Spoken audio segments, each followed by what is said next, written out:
Hey everyone, this is Formaltality, also known as Dina Austin from Diana Mains. Today we're going to talk about Diana's best builds for Season 11. I have a list of items right here, and we're just going to go over these slowly and talk about, the different mythics you can build, etc. So to start out with, we're going to talk about the different mythic items that are available, and then go over all of these one by one. Ludens, Night Harvester, Rocketbelt, and Riftmaker are the best ones currently, and I'll go over why and what I think their best builds are as well. So with protobelt, since the mythic passive gives you penetration, just going a standard assassin build on her is good, or glass cannon build on her is good. So you want protobelt for your mythic, usually rush this. You can also go sorcerer shoes after that just to get more pen.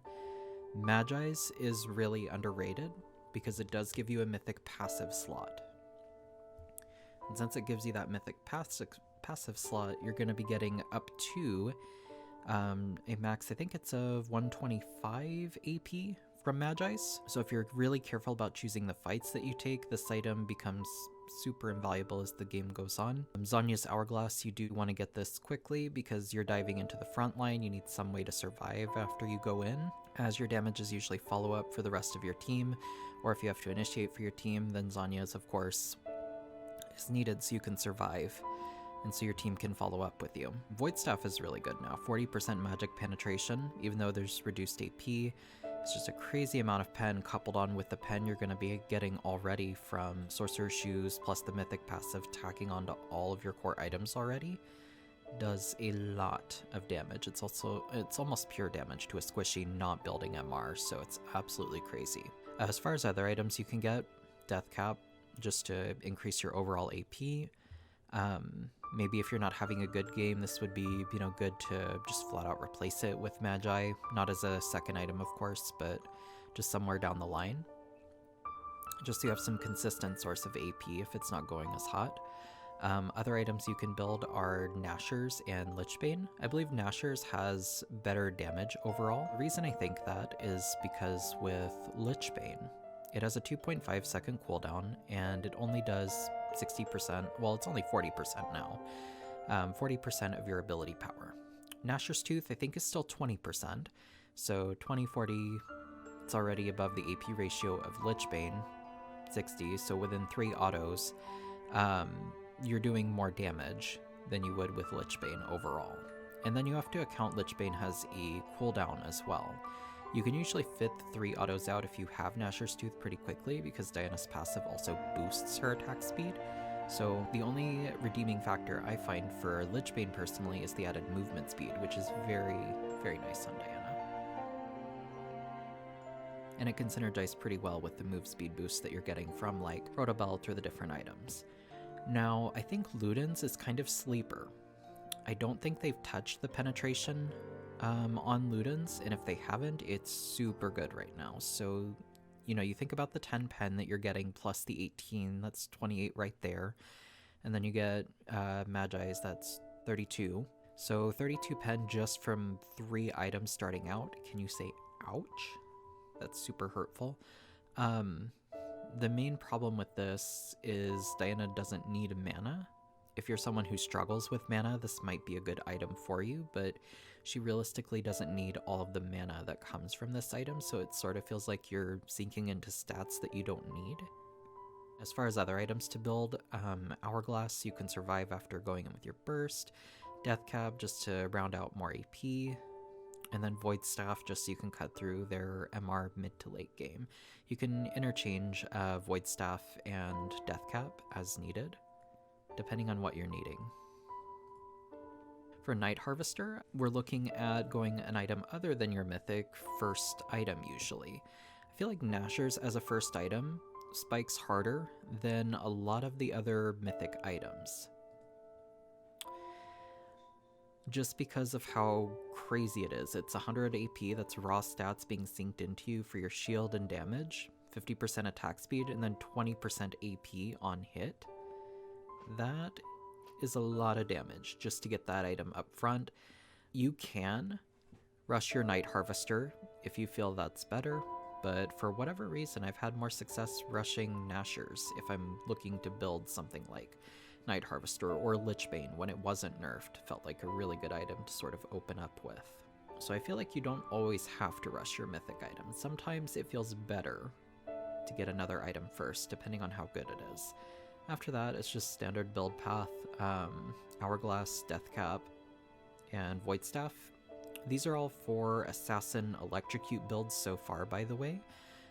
Just to kind of recap, you know, why we're going the same items. It's because we're building with Electrocute, and this is what Electrocute Diana likes.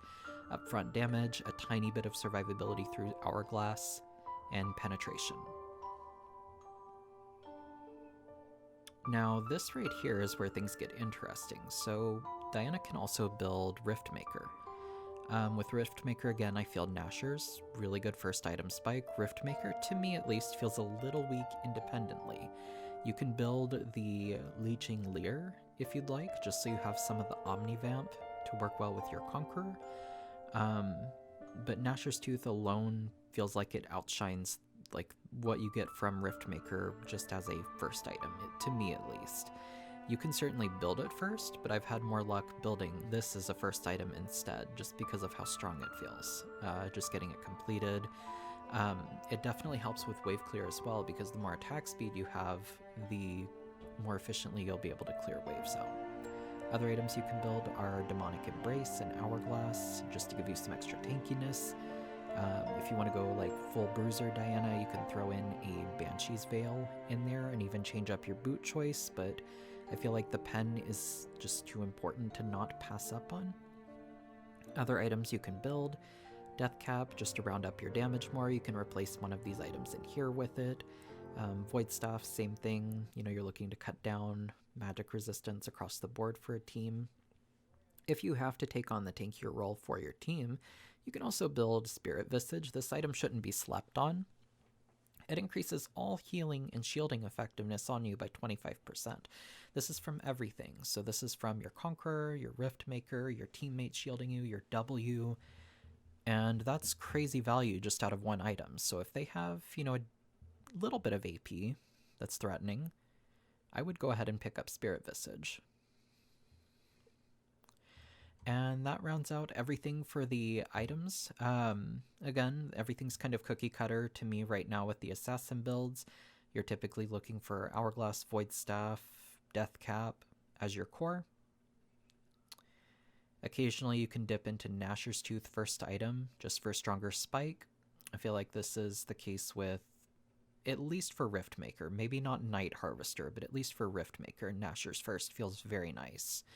And if you're looking to consider, you know, Lich Bane or Nashor's, it does come down to playstyle preference, but based on what I'm seeing at least, if you consider, you know, 3 auto attacks giving you what old Lich Bane did in terms of an AP ratio on hit, plus it not requiring any cooldowns, where this has a 2.5 second cooldown, and if you've already thrown your cooldowns out, you can't proc Lich Bane, you know, it just kind of becomes clear what, you know, which one seems better to me, and Nashor's is kind of taking the cake right now with that. So another item I wanted to talk about was Horizon Focus and the interactions it can have. So if we read what the item says, it's hitting any champion with a non-targeted ability at over 750 range or immobilizing them will reveal them and make them take an extra 10% damage. This synergizes really good with your ult, but you have to consider people can flash, dash, or walk out of your ult sometimes, or hourglass your ult. So if you're buying it specifically for the interaction with your ult, it may not be the best in all cases. Since your E doesn't proc it, that leaves you to fish with your Qs. I found a very interesting interaction though, where if you E forward and then Q, you can still get it sometimes. So that time I didn't get it, but I'm try it again real quick.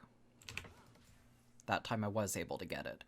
So if you're able to find the max range of her E and tipper that properly, you can get Horizon Focus just off of that, and then your passive and everything else will deal the increased damage, so it's very nice.